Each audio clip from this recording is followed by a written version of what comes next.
about the phylogenetic osteomyelitis. So in this video we will see that osteomyelitis, it is defined as an inflammation of the soft tissue components of the bone, which includes the bone marrow, Harvesian canals and the periosteum, with secondary changes of the mineralized component. Mineralized component में क्या आ जाता है? That is the inorganic content, जिसमें हमारे पास calcium वगैरह सब आता है. ठीक है, inorganic component of the bone. It is caused by bacteria. Bacteria इस डिजीज़ को कॉज करते हैं. इसका रूट ऑफ स्प्रेड क्या है? It is the hematogenous spread. हो सकता है ब्लड के थ्रू, ब्लड में कुछ इन्फेक्शन हो उसमें, जिसकी वजह से ये स्प्रेड होता है, या फिर कंटाजियस स्प्रेड किसी डिजीज़ की वजह से. ठीक है, नेक्स्ट है we have the location. Locations की हम लोग अगर बात करें तो नियोनेट्स में ये होता है मेटाफाइसिस और एपीफाइसिस में. ठीक है, चिल्ड्रंस में होता है मेटाफाइसिस में और एडल्ट में होता है एपीफाइसिस में. हम लोगों ने पढ़ा था बोन्स जो होती है, जो चिल्ड्रन की बोन होती है उनमें मेटाफाइसिस और एपीफाइसिस दोनों होते हैं. ठीक है, फिर उसके बाद जो हमारे मेटाफाइसिस होते हैं वो ग्रो करवाता है, और फिर एपीफाइसिस मेटाफाइसिस जो होता है वो हो जाता है, वो बड़े होते होते गायब हो जाता है. ठीक है ना, डीजनरेट हो जाता है. हम लोगों ने एक छोटा सा ये डिफरेंस देखा, दैट ये वाली जो हमारी बोन है ये हमारी कॉम्पैक्ट बोन है, और ये वाली साइड वाली जो होती है that is the spongy bone. Compact bone का दूसरा नाम क्या है? Cortical bone. ठीक है, surround the spongy bone. Spongy bone बीच में होती है, उसके चारों तरफ कौन सी बोन होती है? कॉम्पैक्ट बोन होती है. ठीक है, और जो स्पॉन्जी बोन होती है उसको हम लोग कैंसिलियस बोन भी बोल देते हैं. ठीक है, यहाँ पर हम इसको ट्रैबेकुलर बोन भी बोल देते हैं. ठीक है, इसकी इटियोपैथोजेनेसिस क्या है? इसके कॉज की पैथोलॉजी क्या है? पेरी एपाइकल इन्फेक्शन या फिर other fossae enters the bone marrow and from where it extends to the cancellous bony spaces. Cancellous part कौन सा था? कैंसेलियस पार्ट हमारा स्पॉन्जी पार्ट था, मतलब बोन के अंदर वाला पार्ट जो था वो कौन सा था? That was the spongy bone. ठीक है,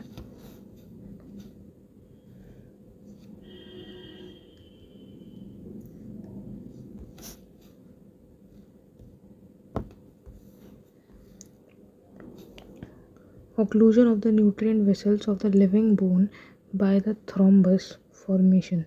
जो न्यूट्रिएंट एक होती है ना, न्यूट्रिएंट आर्टरी बोन के अंदर, वो हमारी ब्लॉक हो जाती है, जिसकी वजह से वहाँ पे थ्रोम्बस बन जाता है. थ्रोम्बस कैसे बनता है?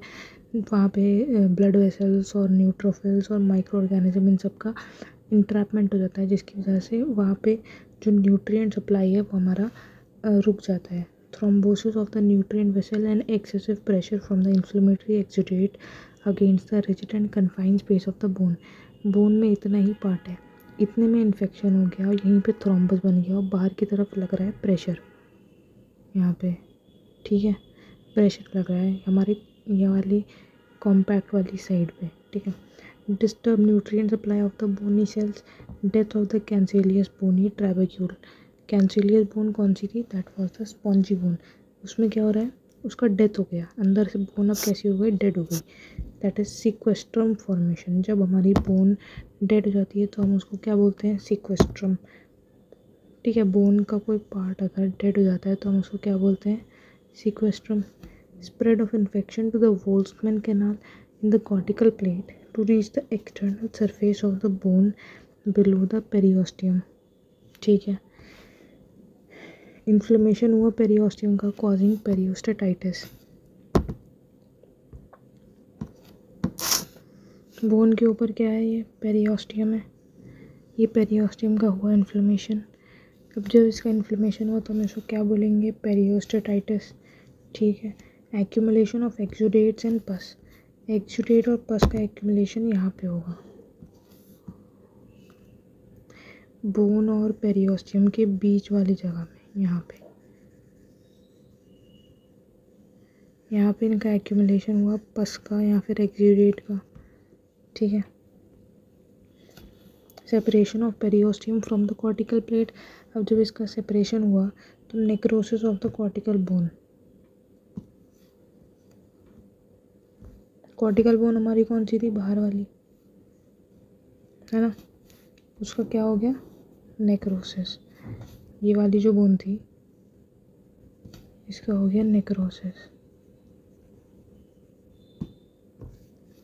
ठीक है, necrosis of the cortical bone, single और multiple sinus tracts communicating the external surface of the skin and the mucous membrane. Sinus tracts के थ्रू जो है कि हमारा इन्फेक्शन स्प्रेड करेगा। Enveloping of the sequestrum by new layer of bone form by few survive bone cell that is the involucrum. Bone के कुछ cell, यहाँ पे हमारा ये इनवॉल्यूक्रम बना हुआ है। अब यहाँ पे कुछ सेल्स जो है वो सर्वाइव करे बोन के, और उन्होंने यहाँ पे बनाया एक न्यू बोन्स जो बनती हैं, that is this known as involucrum. ये क्या था, सीक्वेस्ट्रम। ठीक है, pus discharge from the involucrum can reach the skin through sinus opening called cloaca. Pus discharge कहाँ से हुआ, फ्रॉम द इनवॉल्यूक्रम। इनवॉल्यूक्रम से पस डिस्चार्ज हुआ तो वो इधर आया। ठीक है, और क्लोका क्या होता है, क्लोका यहाँ पे हमने देखा, ये हमारा इनवॉल्यूक्रम है, ये सीक्वेस्ट्रम है। सीक्वेस्ट्रम डेड बोन हो गई, उसके पास नई बोन बनी, दैट इज द इनवॉल्यूक्रम। फिर यहाँ पे एक कनेक्टिंग चैनल है जिसको हम लोग क्लोका कहते हैं। मतलब अगर हम इसमें देखें तो ये हमारे पास है एप्सिस, ये इस गैप को बोलते हैं क्लोका। मतलब it is the gap in the cortex of a bone that allows pus or other materials to drain। एक गैप होता है ये ऐसे करके, इस तरीके से, this is cloaca. A gap in the cortex of the bone that allows pus or other materials to drain from the bone into the surrounding soft tissues। ठीक है, नेक्स्ट है morphological changes in the pyogenic osteomyelitis। The morphological changes in the osteomyelitis depends on the stage। कौन सा stage है, acute, subacute, chronic and the location of infection। दो चीज़ों पर depend करा, स्टेज पर या फिर location. Infection begins at the metaphyseal end of the marrow cavity which is occupied by pus। सो ये क्या कह रहा है, दैट जो इन्फेक्शन होता है वो कहाँ पे होता है, it begins at the metaphyseal end of the marrow cavity which is occupied by पस। मेटाफाइजियल एंड पे, ये वाला हमारा मेटाफाइसिस है, यहाँ पे हमारा इन्फेक्शन बिगिंस होता है। ठीक है, इसके बाद क्या होगा, tension in the marrow cavity is increase because of the presence of पस। टेंशन बढ़ जाएगी, पस की वजह से बाहर की तरफ फोर्स लगेगा, है ना, and leads to spread of infection along the marrow cavity into the endosteum and into the Harvesian and the Volkmann canal causing periosteitis। ठीक है, the infection may reach the subperiosteal space forming subperiosteal abscess। subperiosteal abscess हमने अभी diagram में भी देखा है।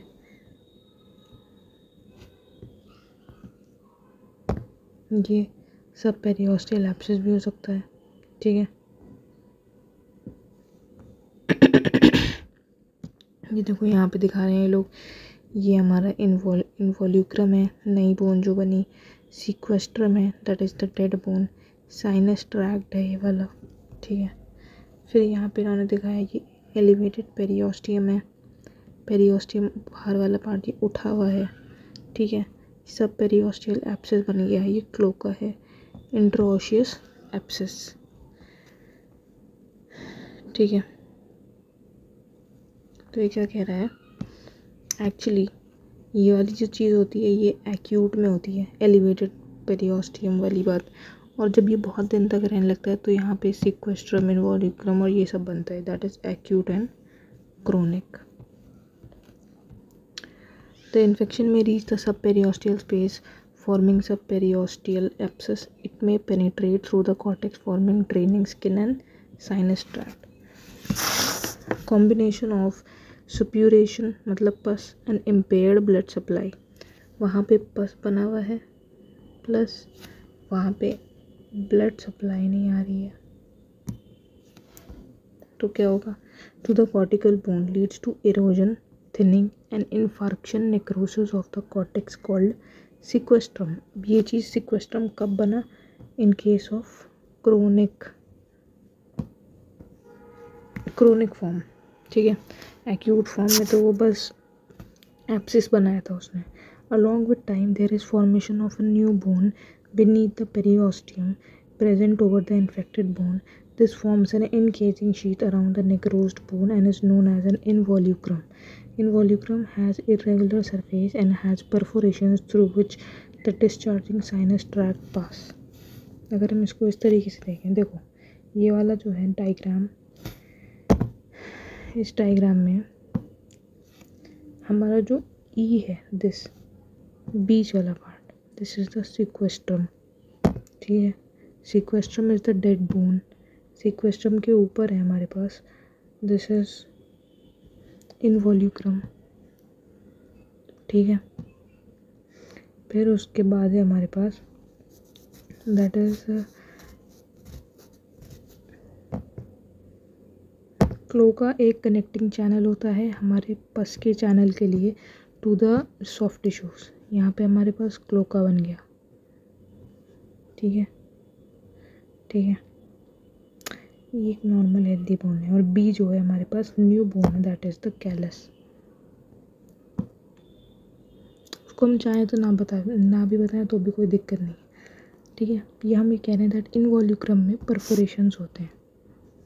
क्यों होते हैं ये परफोरेशंस? ये परफोरेशंस इसलिए होते हैं, perforations through which the discharging sinus tract pass, यहाँ से साइनस ट्रैक्ट्स पास करते हैं, इसी वजह से।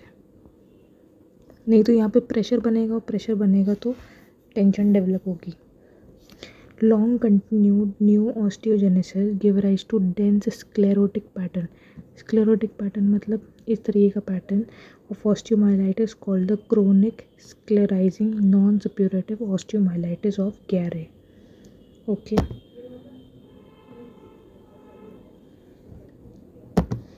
occasionally acute osteomyelitis can be confined to a localized area and walled off by fibrous tissue and granulation tissue.